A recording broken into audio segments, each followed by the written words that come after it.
This isn't quite the title that was outside. I thought that one was a bit too punchy. Just a quick show of hands. Do you work in finance, or you have done in the past? I'll try not to offend you all. I will try my hardest. And to be honest, I don't have to worry too much because it shouldn't be too offensive, but I will put some challenges out there for you all. But let's start with an introduction for myself, just to add on to Chris there. So I am the CEO of the Equinox. Interestingly, this is something that was created and funded by a bank, and that doesn't happen very often because it's actually quite innovative. And so we're very proud to have it. It's a venue that's been set up and really built in a style where we want to go and invite organizations, leadership teams to come in and use it to have innovation conversations. You can't have them usually in your own offices. The walls are just too thick and invisible to go and allow people to go and have those hard conversations that you really want to be taking out to a venue or an area. It doesn't really matter where it is as long as it's outside of your office. So you can really challenge a lot of the assumptions that decisions that are being made, the strategies, and if you really want to get into some exponential innovation, moonshot innovation, it makes a huge difference the environment that you're actually in. And I'll also say that if you're a client of ABSA's corporate investment bank, then wherever possible, we try to make sure that you get access to the venue for free. Obviously, that depends on bookings and utilization. So enough of that. And there's some clients, hopefully some of you up there already. We have some good quality names. It also means that we get some really interesting discussions up and running, which we can learn on and build on from that point forward. But enough about me and enough about the Equinox, because really I've got a question for all of you that are working in finance, and that's, who are you? I'm hoping that you're something like these characters, because perhaps it's a prejudice of mine. I actually do come from a finance background as well, but I'm certainly expecting people that look a little bit like this. And if we go up to the CFO level, I'm hoping that we're talking about people that look smart, they look trustworthy, they look experienced, they look polished. Because if I'm giving control of my numbers and expecting people to go and talk to investors or shareholders or analysts about what we've been doing in a company over the past year or so, certainly makes sense to me to have people that certainly look smart. I don't want people like this. I'm not sure we're ready yet in finance to go and have hippies starting to run the show. And when I look at the finance as a function and the sorts of people that come into it and the roles that we want the finance teams to play, here's a little, what do you call it, a word cloud where I've just put some of my own personal thoughts on and reflections about my experience. Considered, reasonable, focused. I certainly expect people to be able to go and work with numbers. It's a key core skill to be able to translate numbers into stories so that people can interpret what they should be doing from a strategic perspective.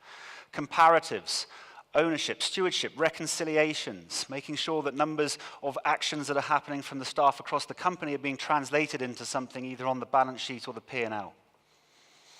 These are core requirements which I'm expecting knowledgeable, experienced, sensible people to run. I'll just go through a couple of examples of the types of things that I really want the finance team in an organization to be looking after. Resource planning is a key part. Whether it's in the finance team itself, making sure that you've got systems in place to go and produce financials or reconcile other parts of the organization, sales teams with CRMs that are sitting out there, HR with onboarding platforms, payroll, and so on and so on. I really want planning systems in place that allow me to manage the organization effectively, control it.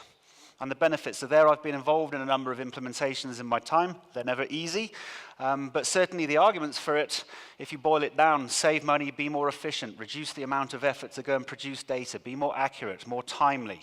Time and again, those will be the arguments that are made. Preferred supplier lists. There are some really cool reasons why you should do it. You can negotiate from a position of power because the supplier gets certainty. You might get some group discounts. They promise the support through 3 to 5 years to continually go and innovate and to help you to grow. And you obviously are hoping that on that kind of trajectory, those benefits are going to be cost efficiencies, simplification of onboarding, and you're not dealing with suppliers that are in any way going to be fraudulent or potentially giving you problems on your own brand reputation. Got to be careful here now in South Africa. There's some good examples where that's not quite working. Valuation is something that I've had to do a lot of in my life. Incredibly important. Intangible assets, goodwill, the software that you're writing off, and then understanding how to allocate it to the P&L, the period that you want to give it to. And working capital must be a major part, whether it's debtors and creditors and the number of days for payment, making sure that you've got cash flow available in the short term to run your business, and that you're getting that quite balance between more expensive short-term financing requirements and longer-term, but limiting debt or equity requirements. Finally, or a couple more to be honest, competitor analysis. I said I've come from ABSA. It'd be very strange if I wasn't interested in what's happening at Standard Bank, or if you're at Sasol and BP or MTN and whatever organizations that you're coming from. And to be honest, your CFO won't thank you if he's standing up in front of analysts trying to answer questions and he doesn't know anything about his competitors. He's not going to thank you, he's going to look daft. A lot of it's about cost reduction. This is in the newspapers currently, where Thomson Reuters have sold off part of their, one of their divisions for, I think it was something like $20 billion. And the new owners under the Blackstone guys have sat there, they've redefined it as Refinitiv and said, we need to knock off hundreds of millions of dollars on your run rates every year for this to be viable. And they've made those promises to the investors that have supported them for the deal. Massive, massive, important things to do on the costs. And so finally, I think it's very sensible to see the finance function as a whole being very engaged in the overall profitability of an organization. You want to be in an organization like this one, like Apple, where that net income statement, even if you're not increasing revenues, is continuing to improve. The jaws are getting bigger. You don't want that. And you want to create a robust organization. An organization that is going to go and survive through political turmoils and recessions and keeps you going and living and breathing, even though organizations obviously don't really exist. There are made-up fantasies. But nonetheless, we treat them as if they're alive, and it's not just a composition of a random set of people. And then when you look at an organization and you think you want it to be robust, I sort of imagine this world where you have this kind of bell-shaped normal distribution. And all of those actions that we were just, those little examples that we're just chatting about, really are about maintaining the core. Because it's incredibly important to maintain the core. It's, after all, what pays the bills. It gives you the money to do more. And so for forecasting and investing, and I won't go through the full list, focusing on that area and being very aware that there are risks on the fringes, but being aware that those risks aren't potentially going to be the killers of your organization. They're risks that are there, you need to be aware of them, but they're not going to intrude in a way that's going to kill your organization as much as perhaps if you focus or didn't focus on your efficiencies, your manufacturing, and you lose out to your direct competitors. So now imagine in 5 years' time, because some of you will be working for organizations that go bankrupt. And in 5 to 10 years' time, I come back and ask you, on that argument that I've just spelt out, how did you go bankrupt then? What didn't you do in finance that could have prevented it from happening?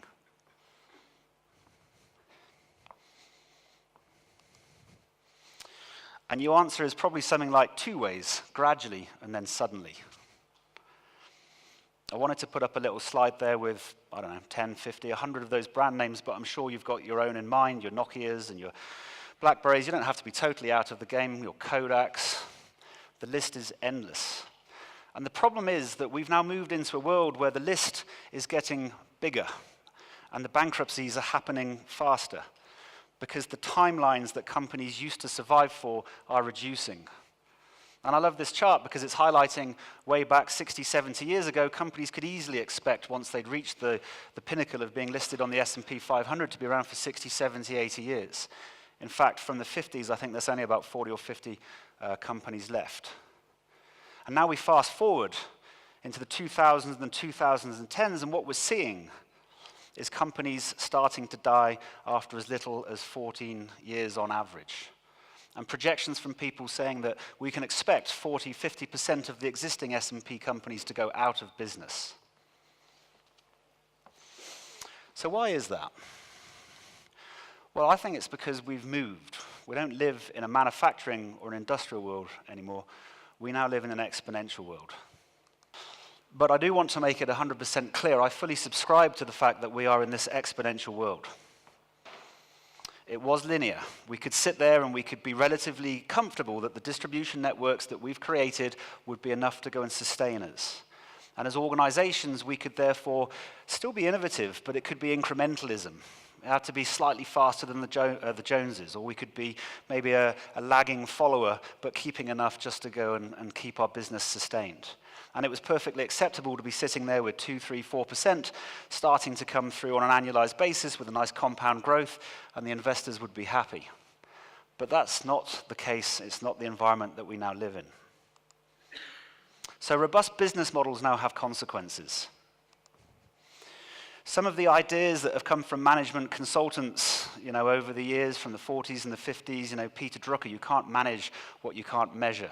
And I forget who was it that first came up with the idea that you have to have a strategy document. I don't want to be unfair to Bain or McKinsey or whoever came up with that. They didn't used to exist. These are creations that we've started to take on board, and a lot of the stuff that we do in organizations really is based on the legacy and history of our forefathers, which we've just improved. So building robust organizations is quite good, but typically we sit there with decisions from the center, decisions that are being driven top down. In controlling it and measuring it and making sure we've got platforms and systems in place for people makes us very robust and very safe, but it also introduces hierarchies. It also, and I think this is a really key part to that last slide, starts to go and make us focus on what we're trying to do based on financial targets, not emotional targets, and we'll come back to that in a bit. So how do we pay people? I can't pay you unless I know what you've done, and if you haven't recorded what you've done, I don't know whether you've done it well or not. It's really difficult to go and work out how I should pay you when you look like someone that's working really hard unless I can see some sort of evidence. How do you pay the finance team other than showing that they've made efficiency gains in terms of how the balance sheet is being managed and how the profitability is being correctly allocated? But I think it can lead to some consequences where people start to think in a very linear and a sequential kind of way. Because the controlling infrastructure and the antibodies that start kicking up a fuss if you come up with any wild and wonderful moonshot ideas are severe, because every department is now working in an operational environment where it's about control and reconciliation and numbers that are coming through. And therefore it becomes safer to be linear and sequential, because you can't really go wrong by taking the budget from last year and doing some estimates on what that would mean if it was a movement this year. And it's also not very safe to set big budget targets, even if you think as a salesperson, or if you're working in the facility on the production, maybe it's the manufacturing side, it's not really in your interest to go and suggest that you could go and reduce costs by 30 or 40%. You'll fail. Strategic planning can easily become not only an extrapolation from the past, but it's a comparative to your competitors. And therefore it's not novel or exciting or different, it's what people expect. And that makes a lot of sense, because if you're going to investors, they want to hear what they expect. Risk becomes a major issue in the organization because you become intolerant to it. And therefore where you focus your attention is now back in that core of that bell curve, making sure that the operations are continuing to go as they have done in the past, just slightly better. But not allowing people to go and do the far side without inhibition, to take risks, to develop new products and services or new methods of doing things which break the mold from today. And then you get process inflexibility, because you suddenly see this process snake, you get functionalization to go and save the cost base, and you suddenly find it's actually very difficult to change anything. The call center example where you phone them up and they can't do anything to help you. They can't help you because all of the rights and the decisions have been taken away, depending on your industry, to whether it's in my industry, maybe it's the credit team, or maybe it's the mortgages team. And then you find that it's actually series of teams who have to get involved to go and make decisions. And suddenly you're looking at it with the functional model with 10 or 15 functions, and you realize it's incredibly difficult now to change it, because every department's got its own myopic set of financial targets which they're having to follow. And therefore, where's that join up where everyone wants to be customer-centric and just focus on the customer? It can also lead to large numbers of FTE because you want to be safe and controlling your assets and investing in the status quo. It's less important to go through those particular points. But at least you're robust. Here's a robust organization. Blockbusters was focusing on working capital, very happy with their $800 million from late returns. Look how that worked out for them. But at the time, in the year 2000, 2001, the analysts loved it. Competitor analysis. That didn't do Kodak much good when they were going and comparing themselves to Fujifilm. And you can put in anyone that's gone bust over the last 10, 20, 30 years and find similar competitor analysis things which didn't help. And it's not going to help because the predators that are out there are the ones that are on the fringes. I don't believe for most industries and most organizations today, your real competitors and your real threats are the brand names that you regularly go and compete with and compare yourselves against. I think it's the startup in Shanghai that you've never heard of.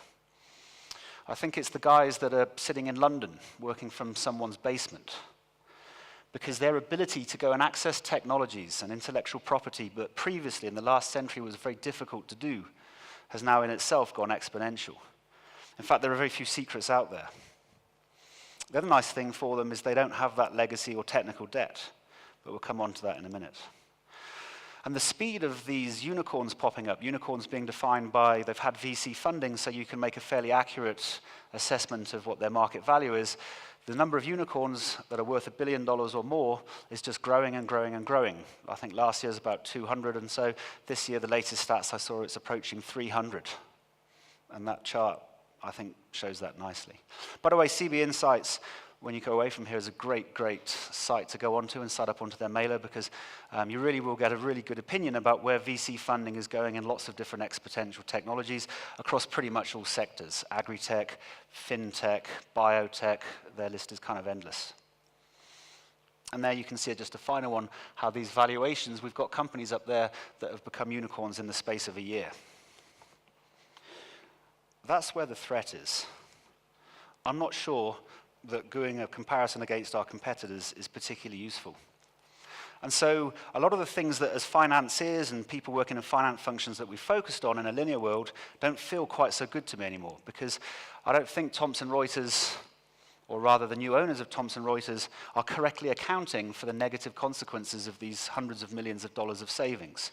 Where's the double entry which they're going to go and put through as debit P&L credit balance sheet, which they'll only release in a couple of years because all their best people have left? Their culture has changed radically. They no longer want to go and support the development of products and services. Their brand has been diminished. They don't have a business anymore. And perhaps they should look at an accounting way to try and take these intangible, very human feelings, which are the difference between successful and unsuccessful organizations, and find a way to go and reserve for it. Valuations, and I'll just net all these ones together because you've got quite big ticket items when you're talking about ERPs. But when you're looking at your valuations and you're thinking about aligning it through to revenue, that's great in a linear world. But what happens in an exponential world? Well, what happens is your user base may suddenly find that within a space of months, there's a better system, there's a better platform, there's something else out there that they really want to use because it would be much more effective at helping them get their job done. But they can't. And they can't because it's just too expensive to go and write off that investment in year 3. And so suddenly you've created the technical debt because there's no such thing as technical debt. The startups don't have it. Companies shouldn't have it because they've got huge asset pools, massive amounts of reserves, and they should have no problems funding experimentation for using new technologies. Yet it's hard because in doing that, you might set a chain in motion where you're suddenly having to write off significant amounts in years to come. So if you're on a hosted solution, it's difficult to go to cloud. If you're on cloud, it's difficult to go onto microservices.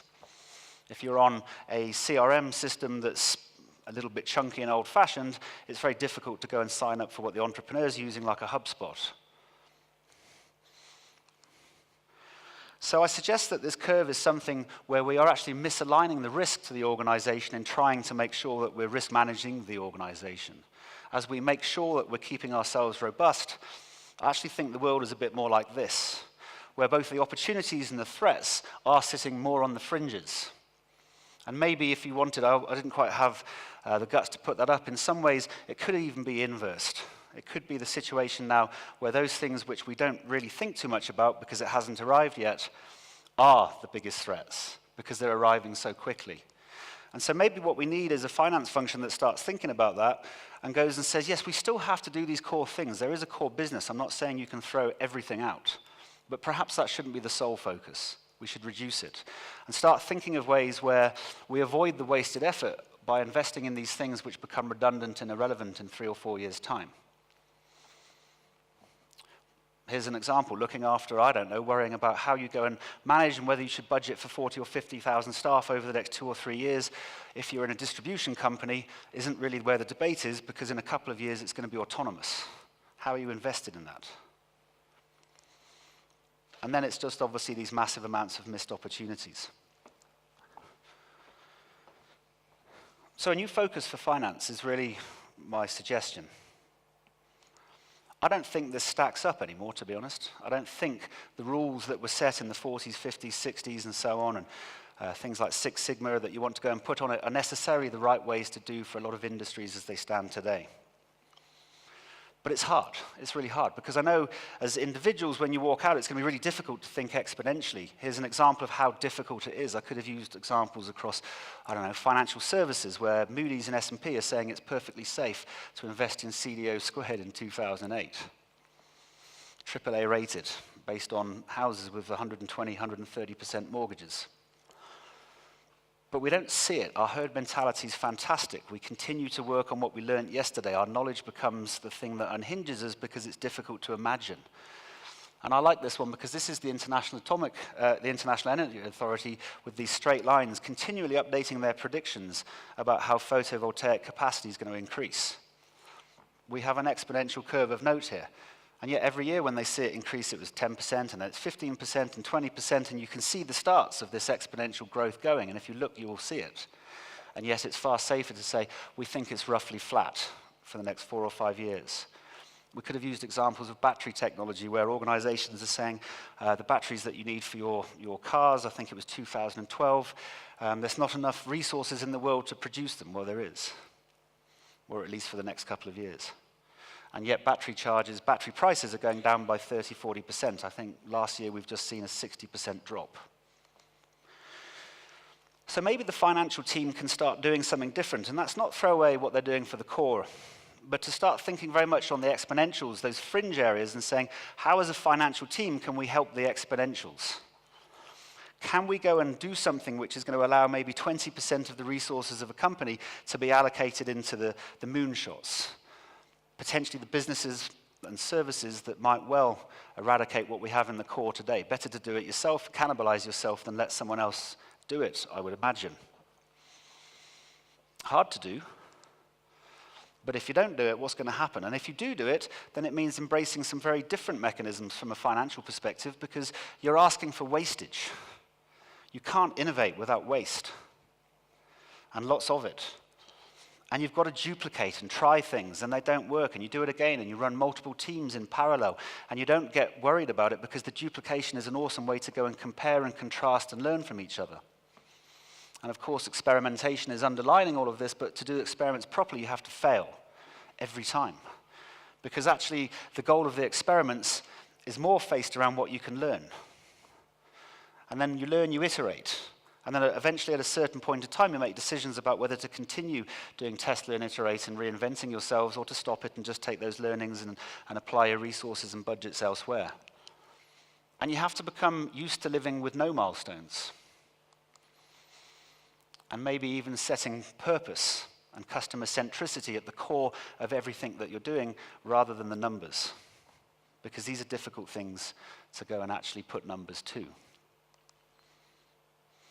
So maybe finance teams have got to stop looking for certainty, because it's not helping. When we're in a volatile world, when things are unclear, when it's exponential, if you've read Sapiens, they've got the follow-up book now, 21st Century, it sums it up beautifully.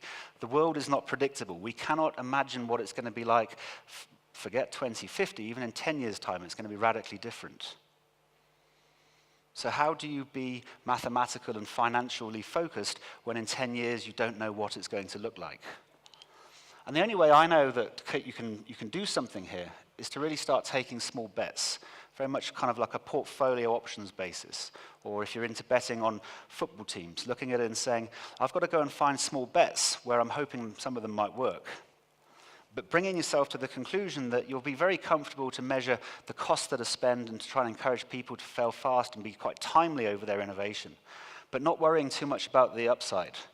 Because the upside for the best bets is going to be incredibly improbable, but if they do pay off, they're going to be incredibly beneficial. And you have to get yourself into a mindset where you can cope with lots of them. And whether it's investing in companies or just doing radical innovation and transformation within your own areas, most should fail. And that's good. Because every now and then you'll get one that wins, and you'll get that nice hockey stick. And if you're doing that well, that hockey stick will more than pay for the small bets that you've taken across your portfolio. Now, remember this chart. This chart, let's go and put some names on it and make it a bit more interesting for you. That's Amazon's net income chart since 1997. They're not financially focused in the same way that Apple was because it's just not moved off zero. Every single free cash flow, every single thing that they can get their hands on, they're reinvesting in new platforms, new ideas. And some of them you know because you see them. Amazon Go is quite popular at the moment, and drone delivery, and a whole heap of other things. Amazon Web Services, they've got a fantastic stable of really, really cool products now. But what's less reported is that for every one of those that they've succeeded on, there are hundreds which they've failed. And they've had to be 100% happy with that. And at the top, I've said that notice that their focus is client centricity. It really wasn't about profit. Another interesting thing about Amazon is that if you ask them what their competitors are doing, you'll typically get a response. They've got no idea. We had Amazon at Equinox for a session. They were sharing some of their knowledge with some of our clients. It was fascinating because when they were asked, what is Microsoft doing? They said, we don't know. And actually, we're not interested because the only time we spend time analyzing things is with our customers. In fact, if we can't answer to the question of how's the customer going to benefit, it really doesn't matter what we're doing. We're not going to do it. It's not easy, though, because imagine putting yourself into a situation where you've given this as sort of like Thor things. Would you invest in a company where you've got no idea what they're doing? The management team isn't experienced. The technology might not even be available yet. It's just on the cusp and coming through. And if it is available, it's not scalable. Would you invest into that? It's really hard to invest into that when we've been brought up, or when I would find it difficult, certainly. And when you go and look at it, USV, a venture capital firm over in the US, very successful actually, they've had loads of really cool bets for things like Twitter. They were given the opportunity for $150,000 to go through and put it into Airbnb for a 10% stake. They chose not to. Blockbusters, obviously we have to do blockbusters. You can't not do blockbusters. As I said, they had the opportunity to invest into Netflix. And what's fascinating about that is their investment was only $5 million for 100% of the company. The year they were given that opportunity to invest, their revenue was $5 billion. That was the year they had their $800 million, 17% of their revenue coming through late return fees. A company that takes a different way, and there's lots that we could have chosen, Google, if I think about that. By the way, on blockbusters, on that portfolio effect at 5 million, maybe they should have done 10 of those. Because it wasn't just Netflix at the time. There were lots of other little companies coming up and starting to explore different ways for you to go and get access to your media and movies. Google, on the other hand, if we think about that portfolio bet, they do it. They put $50 million into Android, a camera operating system with just a couple of really clever people, which they had no idea what they wanted to do with. And now it powers 85% of the phones on the planet. Again, it's not like they had some magic ingredient because they're Google and they said this is the winner. It's because they have 20 other bets that they've put out there which didn't work, and we just haven't heard about them. So maybe you can hire differently. These are just some ideas to think about how you could approach this, get some different skill sets in. Maybe the hippie is a good guy to get. And I chose this guy because it's Astro Teller, the CEO of Google X, the X company, who were really the primary developers of the autonomous cars. And the Loom Balloon for free Wi-Fi access, if you've seen that as well. And 10 or 20 other really innovative technologies which they're slowly spinning off and selling and generating. And still the shareholders are grumbling about these guys because they don't like the fact there's $3 billion going into it and they're not 100% sure about the returns. But maybe you need your Astro Tellers and your Larry Pages to go and allow your organization to go and do the experiments. Maybe you need to reassess which numbers are important. Is it worth worrying about small details across 40,000, 100,000, 400,000 people? I'm not sure it is because, as far as I can remember, I can't think of one example where the cleaner or a clerk has brought down a whole company. It's usually at the top of the house because their centralized decisions fail. Perhaps more focus should be put on them. And certainly Netflix is a really good example here, as we mentioned them, because they're not sweating the small stuff. You want to take holidays, take holidays. Don't tell us. In fact, we're not actually interested in how many days that you work. It's not a metric we care about. We're only interested in your productivity. If you can do everything that you've promised in a day, we'll accept it. You can have the other 360 odd days off. Now, I don't know if you want to change. You may or may not to. These are sort of decisions that you have to make. But if you did, here are a couple of ideas about how to get started. The first thing is you've got to start generating some belief.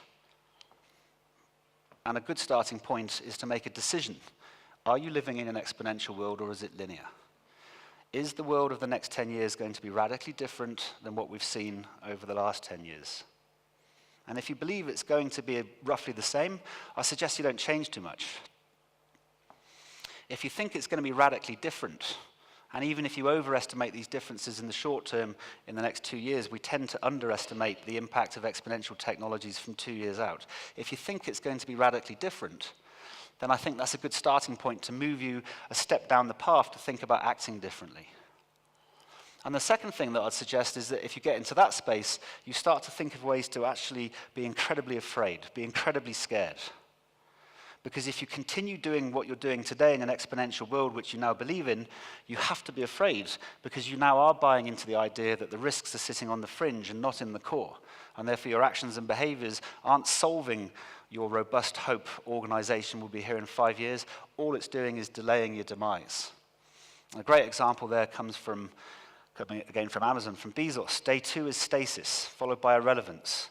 Excruciating, painful decline, followed by death. Which is why he lives, or operates rather, from the day one building. Every day, and he writes regularly on this, he says, I'm incredibly scared that if we don't focus on being entrepreneurial and a bit like a startup, we will die. I cannot face going through that type of slow trajectory where we die slowly, slowly, suddenly.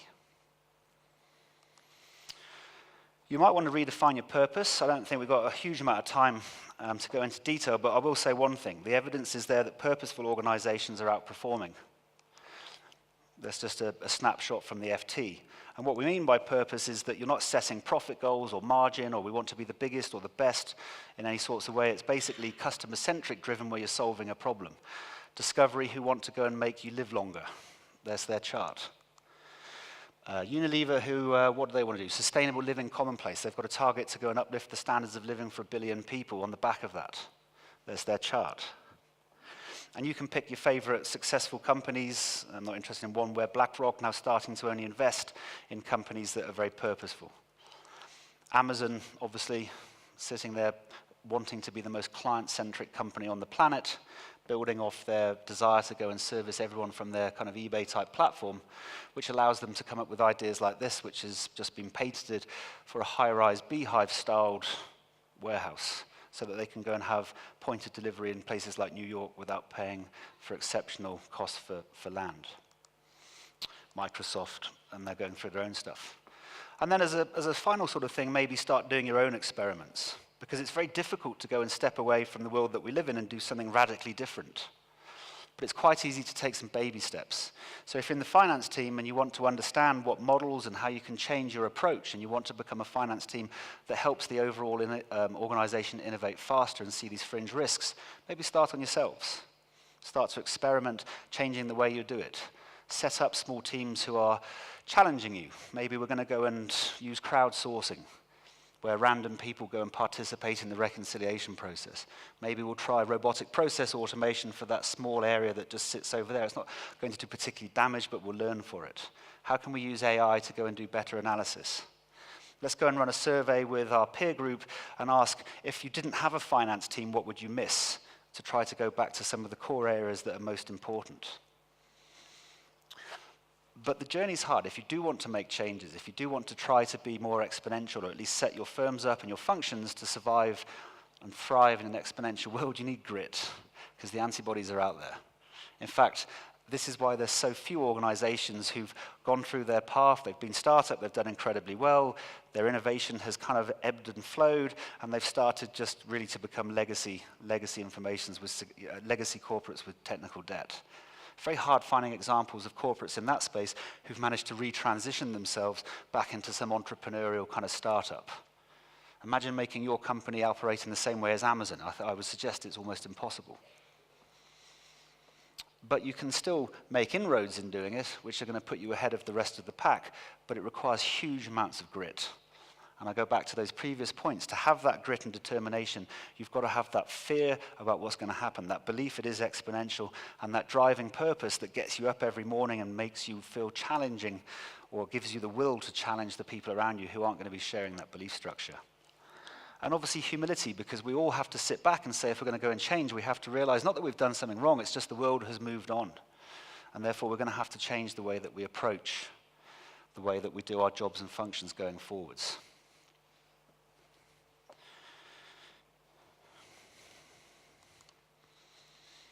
The biggest threat to innovation is internal politics and an organizational culture which doesn't accept failure and or doesn't accept ideas from outside and or cannot change.